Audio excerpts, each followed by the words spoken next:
তরুণের স্বপ্ন প্রকল্পে ট্যাবে 10,000 টাকা তোমরা কবে পাবে এবং কবে দেওয়া হতে পারে সেই বিষয় কি আপডেট এসে তোমাদের কাছে শেয়ার করব।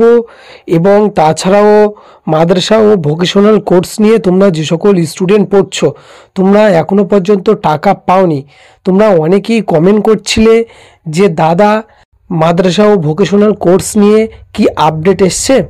সো আজকে তোমাদের কাছে শেয়ার করব কি আপডেট এসছে। এবং চলো আর বেশি কথা না বাড়িয়ে মূল বিষয় আলোচনা করা যাক।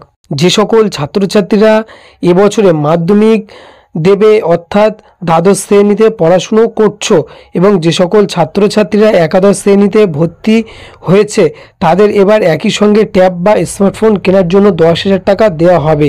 এবং তরুণের স্বপ্ন প্রকল্পের রাজ্য সরকার ঘোষিত অর্থাৎ শিক্ষা দপ্তর যে জানিয়ে দিয়েছে 2021 সালে চালু হওয়া তরুণের স্বপ্ন প্রকল্পে একইভাবে 2024-25 শিক্ষাবর্ষে দেওয়া হবে। অর্থাৎ তোমরা এই বছরেও সেম প্রসেসে তোমরা টাকা পাবে। তবে প্রথম ধাপে প্রশাসনিক কারণে তোমাদের লেট হচ্ছে পয়সা দেওয়ার, অর্থাৎ 2025 সালে অর্থাৎ তোমরা এই বছরের শুরুতে তোমরা কয়েকদিনের মধ্যে হয়তো টাকা পেয়ে যাওয়ার সম্ভব আছে, যে আপডেট আমাদের কাছে এসছে।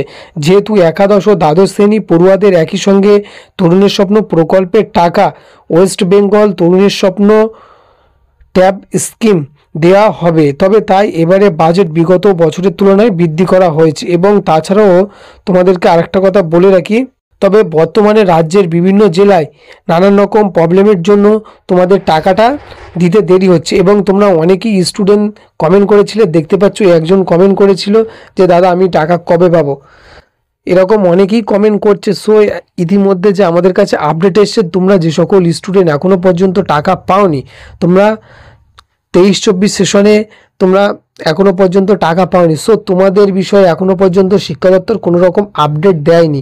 সো এইমাত্র যে আমাদের কাছে আপডেট এসেছিল যে 2025 সালে অর্থাৎ এই বছরে কবে টাকা দেওয়া হতে পারে, অর্থাৎ তোমাদের 1-2 মাসের মধ্যে হয়তো টাকা দেওয়ার প্রসেস স্টার্ট হতে পারে। তোমরা যারা নিউ ক্যান্ডিডেট আছো এবং তোমরা যারা পুরানো ক্যান্ডিডেট আছো তোমাদের বিষয়ে এখনও পর্যন্ত কোনো রকম আপডেট আসেনি।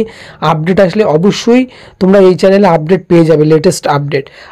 তবে আজকে যে আপডেট ছিল তোমাদের কাছে শেয়ার করলাম, কাজেই একটু কাজের মনে হলে দয়া করে সাবস্ক্রাইব এবং লাইক করতে ভুলবেন না। তোমাদের সময় অনেক ভালো কাটুক।